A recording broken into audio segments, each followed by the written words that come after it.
안녕하세요 여러분. 한국 사용 설명서 코리아 매뉴얼입니다. 오늘은 한국의 화폐에 대해 알아보겠습니다. 그런데 내용을 만들다 보니 분량이 많아져서 부득이하게 2부로 나뉘었습니다.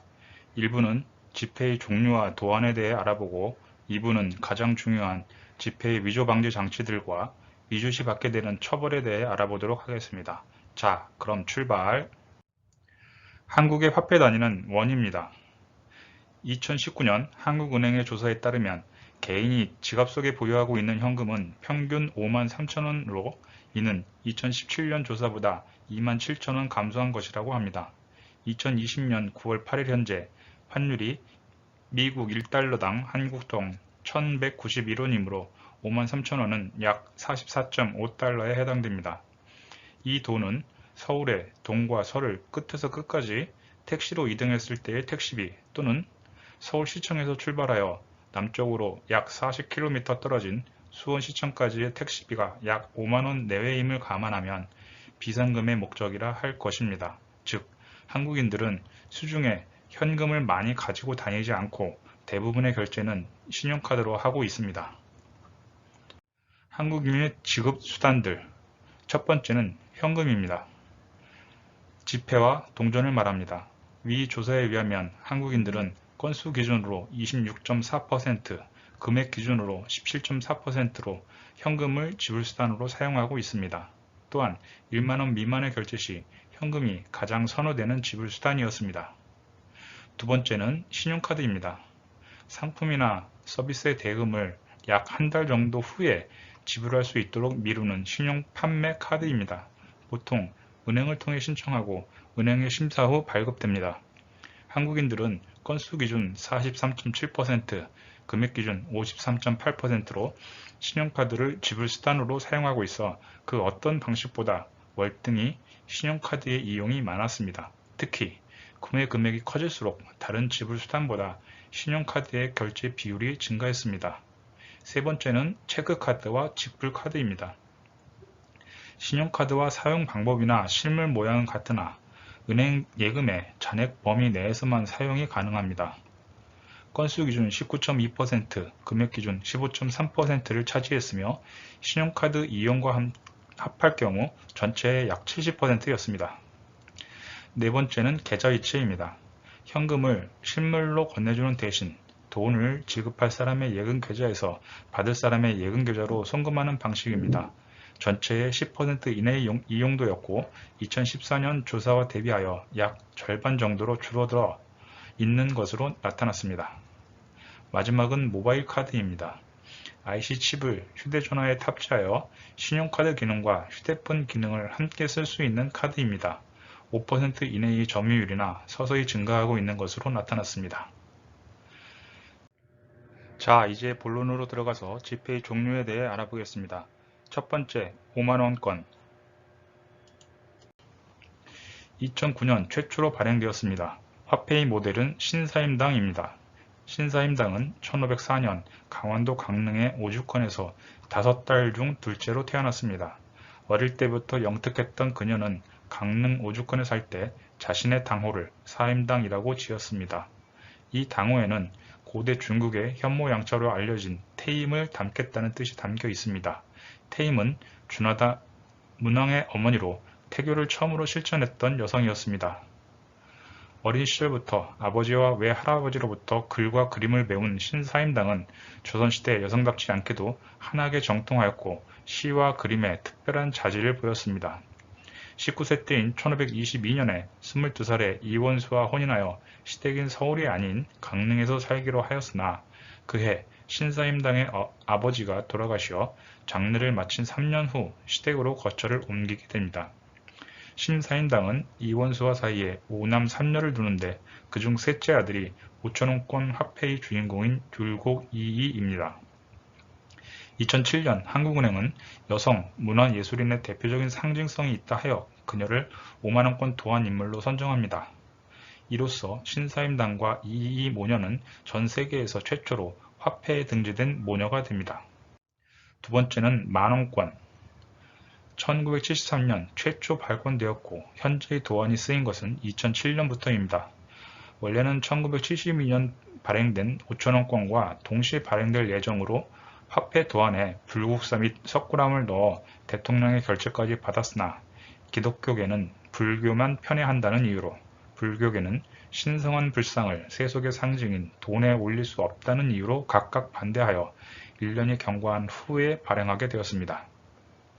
화폐 속 인물은 한국 사람들이 가장 사랑하고 존경하는 위인이며 조선시대 성군으로 꼽히는 세종대왕입니다. 1397년 태어나 1418년 왕위에 올랐습니다. 조선건국 초창기로 할아버지가 나라를 세우고 아버지의 위에 토대가 만들어졌다면 세종대왕의 위에 전반적인 제도를 갖추고 조선 왕조의 지배 기반으로 삼은 유교 문화를 융성하게 하였습니다. 세종대왕의 가장 큰 업적인 훈민정음을 발명하여 모든 국민들이 읽고 쓸 수 있도록 하였으며 과학기술에도 뛰어나 해시계, 물시계, 추구기 등을 만들기도 했습니다. 또한 인쇄술, 농업기술, 각종 대포의 주조 등을 실현하였습니다. 조선 건국 초기로 중앙집권적 지방통치체제를 확립하였고 관리 등용제도를 마련하였으며 조세제도를 정비하는 등 조선의 정치, 경제, 사회, 문화 전 부문에 그의 이름을 올렸습니다.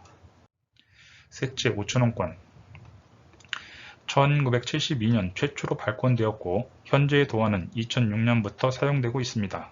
지폐 속 인물은 율곡 이이입니다. 5만원권의 주인공인 신사임당의 아들로 1536년에 태어났습니다. 어려서부터 신동이라 불리우며 3살 때 이미 글을 깨우쳤고 8살 때에는 시를 지을 정도로 문학적 재능이 뛰어났습니다.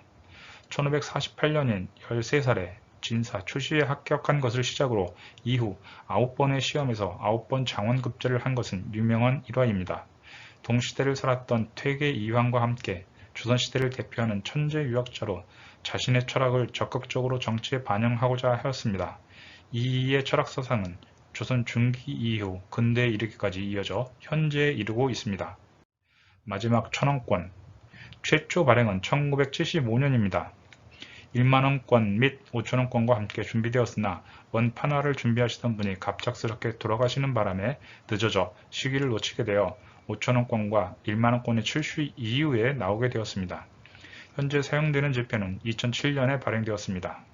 화폐의 주인공은 퇴계 이황입니다. 이황은 1501년 경북 안동에서 칠남 일녀의 막내로 태어났으나 아버지는 그가 태어난 지 7개월 만에 사망하여 홀어머니 밑에서 자라게 됩니다. 어려서부터 혼자 독서하기를 좋아하였으며 34세의 늦은 나이에 관직의 길에 들어선 이후 순탄한 생활을 이어갔으나 당대 최고의 성리학자였던 그는 1560년 고향에 도산서당을 짓고 7년간 기거하여 독서, 수양, 저술에 전념하면서 제자 양성에 힘썼습니다. 이후에도 중앙정부의 부름을 받아 등용과 사퇴를 반복했으며 1569년 마침내 고향에 들어갈 것을 허락받았습니다. 고향에 돌아온 뒤 다음해 11월 평소에 사랑하던 매화분에 물을 주게 하고 침상을 정돈시킨 후 일으켜 달라 해 단정히 앉은 자세로 죽음을 맞이하였습니다.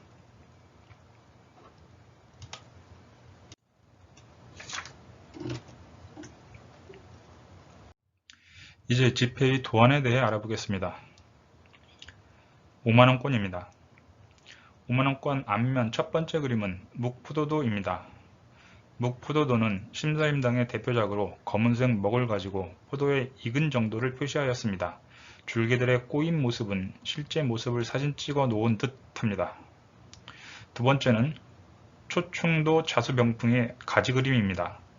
이것은 그림을 그린 것이 아니라 꽃과 곤충을 흑색 공단 위에 명주실로 수놓은 신사임당의 팔폭 병풍입니다. 5만원권에는 그중 가지와 벌과 나비를 수놓은 가지 그림이 쓰였습니다. 뒷면의 첫 번째 그림은 어몽룡의 월매도입니다. 어몽룡은 매화를 잘 그리기로 조선의 제일이라 일컬어졌습니다. 밑부분이 부러진 매화나무와 끝도 없이 하늘로 뻗은 가지, 그리고 그 끝에 달린 달은 주인공 매화를 밀쳐내고 있습니다. 마지막은 풍죽도입니다. 대나무 그림에 있어 조선 3대 화가의 한 명으로 꼽히는 이정이 그린 바람에 흔들리는 대나무입니다. 앞쪽의 대나무 뒤로 세 그루의 대나무가 뒤쪽 저 멀리에 자리 잡고 있습니다. 다음은 1만원권을 보겠습니다. 1월 오봉도입니다. 달과 해 앞에 5 산봉우리를 그린 그림입니다. 조선시대에 임금님이 앉아 계신 자리의 뒤편에 놓였습니다. 병풍만이 있을 때는 완성된 그림이 아니며 왕이 앉아 있어야만 비로소 그림이 완성된다고 전해집니다. 1월 오봉도 뒤편으로 용비어천가가 보입니다. 세종대왕께서 지시하여 집계한 시로서 훈민정음 반포 이전인 1445년에 완성되었습니다. 용비어천가란 해동 육룡이 하늘로 올라간다는 뜻으로 조선 건국의 시조를 찬양한 내용입니다. 1만원권은 용비어천가 2장의 내용입니다. 뿌리 깊은 나무는 바람에 흔들리지 아니하니 꽃이 아름답고 열매가 많도다. 샘이 깊은 물은 가뭄에도 마르지 아니하니 시내를 이루어 바다에 이르는도다. 1만원권의 뒷면에는 혼천이가 있습니다. 세종대왕의 명을 받아 장영실이 1433년에 제작하였습니다. 천체의 운행과 그 위치를 측정하던 천문 관측기입니다. 그 옆에는 우리나라 현대 과학을 상징하는 보현산 천문대의 만원경입니다. 5천원권을 보겠습니다. 앞면에는 오죽헌과 오죽입니다. 오죽헌은 강원도 강릉시에 있는 신사임당과 이이의 생가입니다. 뒷뜰에 오죽이 자라고 있어 오죽헌이라는 이름이 붙여졌습니다. 뒷면은 초충도입니다. 신사임당이 그린 팔폭병풍 초충도 중 수박과 맨드라미입니다. 신사임당의 초충도는 그림을 너무 자세하게 그려 닭이 진짜 벌레인 줄 알고 쪼아먹어 종이가 뚫어졌다는 일화가 전해져 내려옵니다. 마지막으로 1천원권입니다. 앞면은 명륜당과 매화입니다. 성균관은 조선 초 설립된 최고 고등교육기관으로 현재 국립대학에 해당하며 명륜당은 성균관의 학생들을 교육하던 강당입니다. 이황은 성균관의 최고 책임자를 수차례 역임한 바 있습니다. 매화는 이른 봄 추위를 무릅쓰고 가장 먼저 피는 꽃으로 선비정신을 가장 잘 나타낸다 하여 조선의 선비들이 좋아한 나무입니다. 뒷면은 개상정거도입니다. 조선 최고의 화가였던 정선이 그린 그림으로 이황이 머물던 개상서당을 그린 그림입니다. 그림 속에 있는 인물이 이황이라고 알려져 있습니다. 개상서당은 이후 도산서당으로 이전되었고 이황 사후에 제자들에 의해 도산서원으로 중축됩니다. 이상으로 대한민국의 지폐와 지폐에 도안된 주인공 그리고 배경화물로 쓰인 내용을 확인해 보았습니다.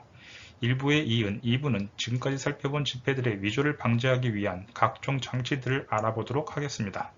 또한 지폐를 위조하거나 위조된 지폐를 사용할 경우에 어떤 처벌을 받게 되는지 알아보도록 하겠습니다.